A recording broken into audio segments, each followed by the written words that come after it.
మిర్యాలగూడలో గత 5 సంవత్సరాల క్రితం జరిగిన ప్రణయ ఒక పెళ్లి, ముఖ్యంగా అతను బడుగు బలైన వర్గాల నాయకుడు అయినటువంటి వాళ్ళ కమ్యూనిటీ ఎస్సీ కమ్యూనిటీ. కానీ మారుతిరావు కుమార్తె అమృత వర్షిని స్కూల్లో చదువుతున్నప్పుడు ప్రేమ అయింది, పెళ్లి కూడా చేసుకున్నారు. అది భరించలేక వాళ్ళ నాన్న మారుతిరావు పగ పట్టుకొని ఆయన కొడుకు ఇద్దరు కలిసి పన్నాగం చేసి ఆ అబ్బాయిని చంపడం జరిగింది. అది పెద్ద సీరియల్గా మీడియాలో వచ్చింది, పేపర్ అదేవిధంగా టీవీలలో కూడా వచ్చింది. రంగనాథ్ ఇవాళ హైడా ఏదైతే చైర్మన్ కమిషనర్ ఉన్నాడో ఆ రోజులలో ఆయన ఎస్పీగా పనిచేశాడు. దీన్ని చాకచక్యంగా ఎట్టి పరిస్థితులలో ఈ కేసు ఛేదించిండు. దానికి ఇవాళ మిర్యాలగూడ కోర్టు కూడా శిక్ష ఇచ్చింది.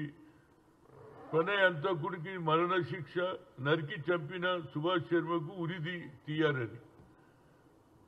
అదేవిధంగా వారితో పాటు మిగతా వాళ్ళ మీద కూడా యావజ్జీవన శిక్ష ఇచ్చారు, వారికి పెనాల్టీ కూడా వేశారు. నా ఉద్దేశంలో పోలీసు వాళ్ళు ఎంతో కష్టపడి కేసును సాధించిన తర్వాత దానికి ఇమ్మీడియట్గా శిక్ష విధిస్తే వచ్చేవారికి భయం ఉంటుంది. అరే మనం ఈ విధంగా చేస్తే మనకు కూడా మరణ శిక్ష పడుతుంది, మనం కూడా చనిపోతాం, మన మీద కూడా లైఫ్ కేసు పడుతుందనే ఆలోచన మరి కలుగుతుంది. కానీ అదే లాంటి కేసు ఇంకొకటి హాజీపూర్లో శ్రీనివాసరెడ్డి అనే ఒక వ్యక్తి ఆ హాజీపూర్లో అక్కడి నుంచి గాజుల రామారావు పోవాలంటే స్కూల్కు 4 కిలోమీటర్లు ఉంటుంది. అమ్మాయిలు 3, అందులో బీసీ వర్గం కుర్మ యాదవ్లు పిల్లలను తీసుకుపోవడం, లిఫ్ట్ ఇవ్వడం, తీసుకుపోవడం, చంపడం, రేప్ చేయడం, ఆ తర్వాత మర్డర్ చేయడం జరిగింది. కానీ అక్కడ కూడా మహేష్ భాగవత్ 8 సార్లు పోయినా ఆ ప్రాంతానికి లోకల్ నాయకులు దాని మీద పెద్ద శ్రద్ధ వహించకున్నా ఇది అన్యాయం. బడుగు బలైన వర్గాలను ఏ విధంగా చంపుతాడు వీడు, ఏ విధంగా అది కూడా బిలో 12 years పిల్లలను 8వ తరగతి 7వ తరగతి పిల్లలను చంపిండ్రు.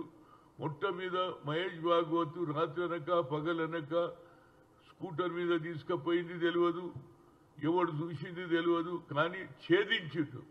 అక్కడ కూడా శిక్ష పడ్డది.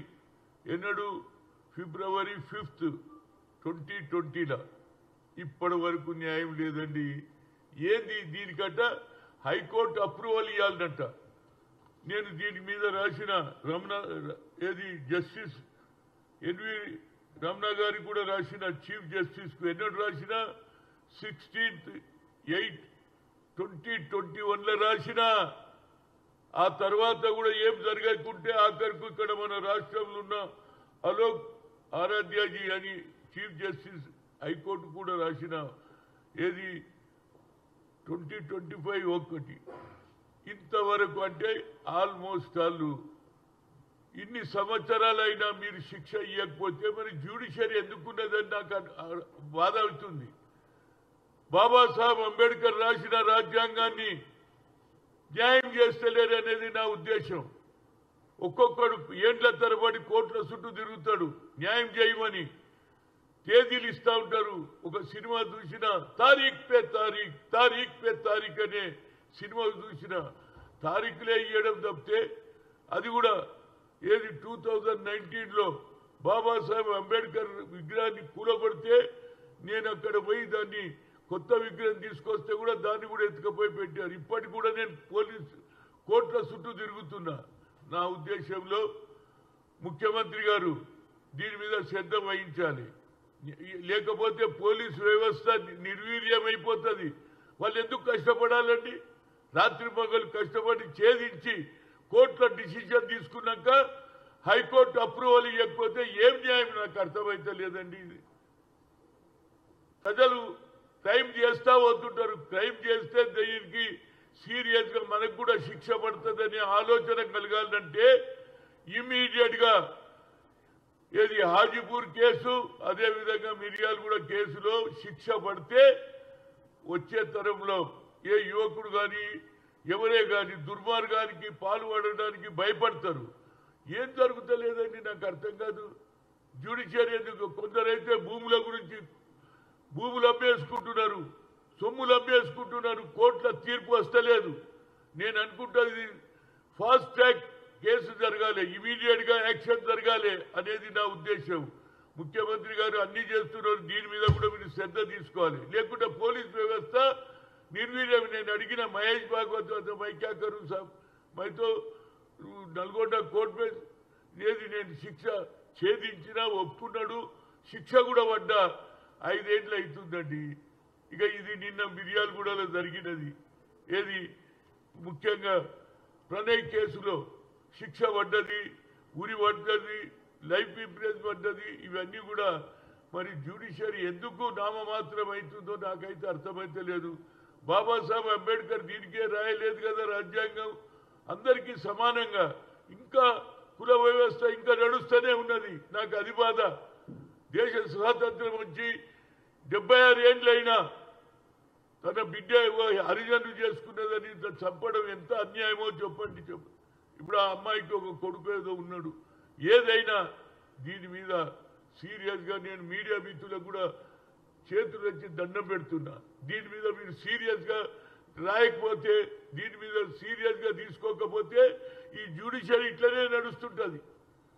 పోలీసు వాళ్ళు ఛేదిస్తారు, కేసు కోర్టులో పెడతారు, ఏళ్ల తరబడి కష్టపడి డిసిషన్ వచ్చినాక హైకోర్టు ఎందుకు అప్రూవల్ ఇస్తలేదని నా కోరిక. దీని మీద తప్పనిసరిగా, ఎందుకంటే హాజీపూర్లో ఇప్పటికి కూడా భయపడుతున్నారు ఆ శ్రీనివాస్ రెడ్డి మళ్ళీ ఎప్పుడు కొడతాడని.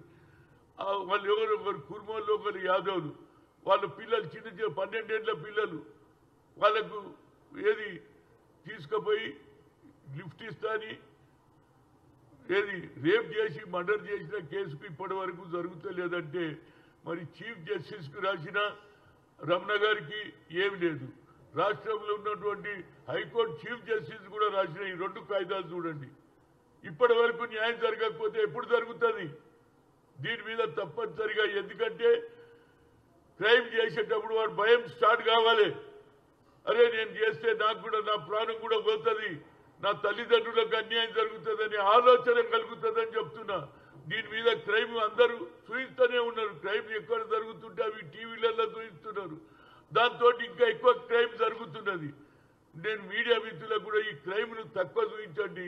ప్రతి ఒక్కరు కూడా ఈ క్రైమ్ చూసి ఇంకా ఎక్కువ క్రైములు చేస్తున్నాడు. అదేవిధంగా జ్యుడిషియరీ కూడా ఒక నిర్ణయానికి రావాలి. ఇమీడియట్ గా కేసు ఎప్పుడైతే అవుతుందో తప్పనిసరిగా శిక్ష పడితే అప్పుడు భయపెడుతుంది.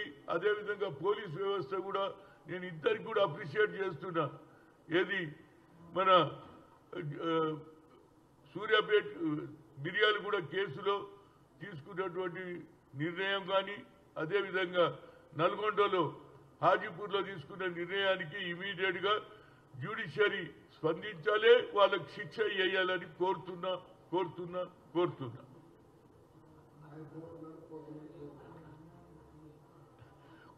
అన్నప్పుడు వెళ్ళిపోతాడు కదా.